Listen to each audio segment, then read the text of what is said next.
السلام عليكم ورحمة الله وبركاته. نحمده ونصلي على رسوله الكريم أما بعد فأعوذ بالله من الشيطان الرجيم بسم الله الرحمن الرحيم.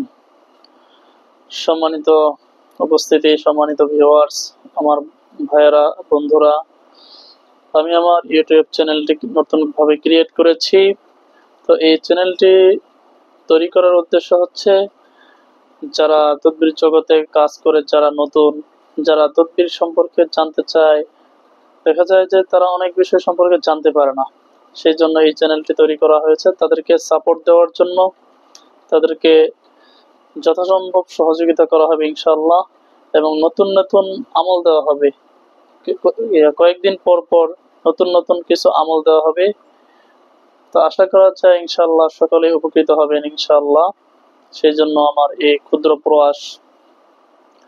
তো আজ আমার আলোচনার বিষয়বস্তু হচ্ছে রুহানি জগৎ, অর্থাৎ যারা তদবির জগতে কাজ করেন। এই তদবির জগৎটা হচ্ছে রুহের জগৎ।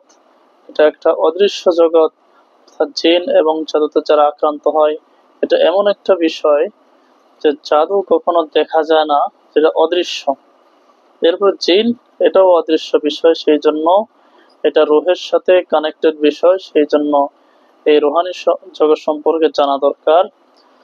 প্রত্যেকটা মানুষের মধ্যে রূহ রয়েছে, যার প্রাণ আছে তার রূহ আছে। সুতরাং সে রূহের খোরাক আছে। প্রত্যেকটা মানুষের রূহ একরকম না, এক একজনের রূহের শক্তি এক এক রকম। রূহের শক্তি কি, রূহের খোরাক কি? তাহলে শোনেন, রূহের খোরাক হচ্ছে আল্লাহ তাআলার জিকির করা, তাসবিহ পড়া। তা আল্লাহ তাআলার জিকিরের মাধ্যমে রূহটা শক্তিশালী হয়। যার রূহ যত শক্তিশালী হবে, এই রুহানি জগতে সে তত সফল হবে। চিকিৎসা ক্ষেত্রে হোক, দোয়ার ক্ষেত্রে হোক, আমলের ক্ষেত্রে হোক, সকল ক্ষেত্রে সে তত সফল হবে। সেই জন্য সম্মানিত উপস্থিতি, আপনাদের সম্মুখে একটা গুরুত্বপূর্ণ একটা রুহানি শক্তি বৃদ্ধি করার জন্য একটা আমল নিয়ে হাজির হয়েছি। সেই রুহানি শক্তি বৃদ্ধি করার আমলটি হচ্ছে, আপনারা প্রত্যেক দিন ইয়া আল্লাহু ইয়া আল্লাহু ইয়া আল্লাহু 1000 বার করে পাঠ করবেন।